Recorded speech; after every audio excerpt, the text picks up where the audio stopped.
중앙사고수습본부 방역총괄반장 박향입니다. 8월 3일 수요일 중대본 브리핑 시작하겠습니다. 정부는 국민들께서 일상생활을 유지하면서 신속하게 진단과 치료를 받을 수 있도록 동네 병의원 중심의 일반 의료체계로 전환을 통해 코로나19에 대응해오고 있습니다.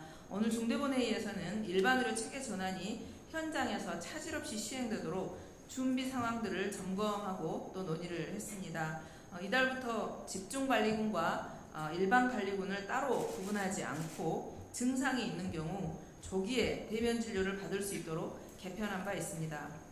특히 고위험군인 어르신들께서는 증상이 있는 경우 바로 원스톱 진료기관을 찾으시거나 전화 문의를 통해 문제를 해결하시면 될 것 같습니다. 정부에서는 그래서 어르신들께 대면 진료가 가능한 원스톱 진료기관을 쉽게 찾을 수 있도록 안내를 강화했습니다.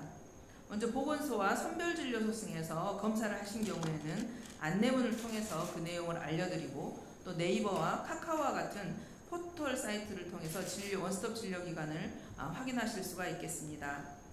야간과 공휴일에도 진료를 받으실 수 있도록 전국 172개소의 의료상담센터를 통해 24시간 대응을 하고 있고요. 거점 전담병원 등 24시간 진료가 가능한 병원들의 참여도 적극 독려하고 있습니다. 정부는 전국의 지자체와 협력을 통해서 어르신들이 의료기관을 보다 쉽게 찾고 또 야간과 공휴일에도 진료가 원활하게 진행될 수 있도록 지속적으로 노력해 나가겠습니다. 다음은 원스톱 진료기관 확보에 관한 사항입니다. 정부에서는 호흡기 증상자가 동네 병의원에서 한 번에 검사, 진료, 그리고 치료를 받을 수 있도록 원스톱 진료기관을 지정해 오고 있습니다. 1만 개소를 목표로 지금 현재 확보 중에 있습니다. 어제 기준 9,314개소가 지정되었습니다. 먹는 치료제의 손쉬운 처방, 그리고 코로나19에 대한 지정약국의 확대 등 현장의 애로사항들도 적극 해소해서 보다 많은 병의원이 참여할 수 있도록 노력하고 있습니다. 국민들께서 집 근처에서 손쉽게 치료를 받을 수 있도록 의료기관에서도 적극적인 참여 요청드리겠습니다. 중대본회의에서는 오늘 계속해서 다양한 분별 방역 대응 체계를 논의했습니다. 오늘은 특히 군에서 코로나19 주요 조치 사항 및 대응 계획을 어떻게 하는지를 논의했습니다. 군 방역 역시 일률적인 활동 제한은 최소화하고 자발적인 거리두기 그리고 방역 의료 대응 역량에 대한 보완을 통해 대비를 해나가겠습니다. 집단 생활로 빠른 확산이 되지 않도록 단계적으로 대응 수준을 강화해 나가겠습니다. 마스크 착용, 또 거리두기, 주기적인 환기와 소독 등 기본 방역 수칙을 준수하면서 일상적 병역 생활을 유지하도록 하겠습니다. 군 의료기관의 PCR 대응 검사 역량도 확대하고 확진자를 24시간 진료할 수 있도록 만반의 준비를 다하도록 하겠습니다. 아울러 국방부와 각 군 본부 차원에서도 현장 점검을 실시하고 있습니다. 특히 야전 부대뿐만 아니라 6월 27일부터 여름 휴가철에 대비해서 군의 복지 또 휴양시설을 중심으로도 점검을 이어나가고 있습니다. 8월에는 특히 한미 연합 연습을 앞두고 있습니다. 관련 방역 대책도 잘 정비해서 빈틈없이 대비하도록 하겠습니다. 앞으로도 국내의 코로나 상황을 면밀히 모니터링해서 우리 국군 장병의 건강과 안전을 지켜나가도록 하겠습니다. 아울러 중대본 체계에도 다소 변화가 있었습니다. 전문가 중심의 자문과 소통을 강화하기 위해서 오늘부터 국가감염병 위기대응 자문위원장을 코로나19 특별대응단장으로 임명하고 중대본 회의에 참석합니다. 이에 따라서 보다 전문성 있는 방역정책이 수립될 것으로 기대됩니다. 오늘 기준으로 했을 때 재원중, 위중증 환자는 284명입니다. 사망자는 7일 평균 25명, 오늘 기준은 26명입니다. 사망하신 분의 명복을 빌고 또 유가족분들께도 심심한 조의를 표합니다. 누적 치명률은 0.13% 유지하고 있습니다. 인구 10만 명당 사망자 수는 49명입니다. 오늘 신규 확진자 11만 9,922명입니다. 재원중, 위중증 환자 수는 증가하고 있지만 중증과 사망 피해를 최소화하도록 우리의 의료체계는 충분한 준비가 되어 있습니다. 오늘 기준으로 준비된 코로나19 전담병상은 6,210개로 하루 확진자 15만 명 수준까지 무리 없이 대응할 수가 있습니다. 현재 중환자 병상 가동률도 30% 정도 유지하고 있습니다. 중환자 병상 배정도 지난 12월 이후 계속 대기 환자 없이 매우 안정적으로 이루어지고 있습니다. 앞으로도 확진자 및 위중증 환자 추이를 면밀하게 살펴보고 빈틈없이 선제적으로 대비하겠습니다.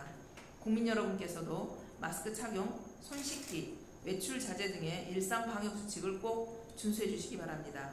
지금의 일상을 지속하면서 피해를 최소화하기 위해 모두의 참여가 필요한 순간입니다. 정부도 최선을 다하겠습니다. 감사합니다.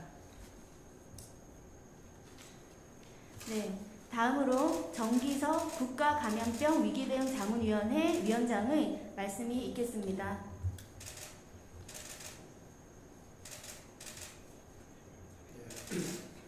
안녕하십니까. 국가감염병 위기대응 자문위원회 위원장 정기석입니다. 방금 박형국장께서 발표하신 바와 같이 오늘부터 중대본 회의에 코로나19 대응 특별대응 단장으로 참여를 해서 17개 시도 지자체 관계자분들하고 지자체의 대응에 대해서 말씀을 나눈 바 있습니다. 잠깐 우리 국가감염병 위기대응 자문위원회를 좀 소개를 시켜드리겠습니다. 저희가 21명의 위원으로 구성이 되어 있고요. 그 중에 13명은 보건의원입니다. 감염병, 보건학, 복지학, 수리, 모델. 그 다음에 8분은 경제사회 전문가입니다. 국제연구기관을 비롯해서 대학의 경제학 교수분들 이렇게 모셨습니다. 실로 방역을 위해서 필요한 거의 모든 분야의 전문가들을 망라했다고 볼 수 있습니다. 그분들과 아울러서 지금 한 달째 회의를 하고 있고요. 거기서 나온 여러 가지 자문 결과 그런 것들을 취합을 해서 저희가 수시로 국가 정책에 반영이 될 수 있도록 자문을 해오고 있습니다. 제가 앞으로 이 단장을 하면서 제가 하는 일은 자문에 그치지 않고 특히 지금 이제 우리가 민간의 입장에서 보는 그러니까 공무원의 입장에 공직자가 전달하는 내용하고 저희가 봐서 전달하는 내용을 좀 달리할 수가 있습니다. 특히 정책 부분에 대해서 저희가 좀 쉬운 언어로 해석을 하겠습니다. 제가 의사를 하면서 환자분들, 보호자분들한테 어려운 병을 쭉 쉽게 풀어왔던 것과 마찬가지로 해석해드리고요. 또 시민 여러분들이 한 분 한 분이 문제가 있을 때 혹은 또 걱정될 때 어떻게 행동해야 되는지 그런 요령에 대해서 또 안내를 하겠습니다. 경우에 따라서는 저희 안에서 적극적으로 저희의 전문 지식을 활용해서 반대 의견을 낼 것이고 또 필요하다면 감시 기능을 작성해서 정책이 제대로 가고 있는지 또 그 정책이 제시에 거치지 않고 정말 현장에서 실행이 되는지 이런 부분에 대해서 꼭 모니터링을 하고 피드백을 하도록 그렇게 하겠습니다. 지금 코로나와의 전투가 2년 반째 이어지고 있습니다. 저희는 칼과 방패를 가지고 이 코로나를 막았는데요. 초기에는 칼도 없고 방패도 없었습니다. 그래서 오직 거리두기에 의존해서 사람을 만나게 하는 것이 가장 정확한 정책이었고 그때 할 수밖에 없는 정책이었습니다. 지금은 많이 달라졌습니다. 칼과 방패가 생겼다는 거예요. 칼은 치료제입니다. 치료제도 그냥 치료제가 아니고 코로나 바이러스를 죽이는 치료제가 개발이 됐고 우리나라에서 사용이 되고 있습니다. 방패는 그전에는 거리두기였지만 지금은 백신입니다. 그래서 왼손에 방패를 들고 오른손에 칼을 들고 싸우는 그 전사를 생각하시면은 한쪽에는 백신을 들고 한쪽에는 코로나 치료제를 들고 지금 이 코로나와의 전투에서 이기기 위해서 극복하기 위해서 다 같이 노력을 하고 있는 것입니다. 그래서 오늘은 그런 의미에서 방패에 해당되는 백신, 특히 4차 접종에 대해서 잠깐 소개를 시켜드리도록 하겠습니다. 4차 백신의 중요성은 암만 강조해도 지나치지 않습니다. 다만 이 4차 백신은 다 맞으시라는 거 아닙니다. 50세 미만의 건강하신 우리 국민은 맞으실 필요가 없습니다. 맞지 않으셔도 됩니다. 4차 백신에 대한 걱정은 50세 이상의 전 국민 또 18세에서 49세까지의 50세 미만이라 할지라도 기저질환, 만성질환이 있는 분들입니다.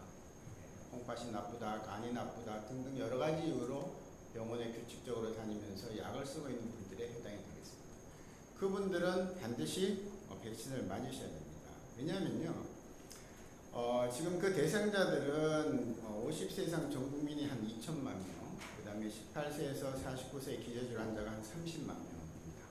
즉 거꾸로 나머지 3천만 명 가까운 분들은 4차 접종에 대해서 전혀 신경을 안 쓰셔도 됩니다. 다만 개인 방역 수칙만 지켜주시면 된다는 거죠. 그래서 지금 4차 접종 완료를 보시면 60세 이상은 42%가 4차 접종을 완료를 하셨어요. 그 다음에 50에서 59세 사이가 문제인데 불과 6.2%만 4차 접종을 하셨습니다.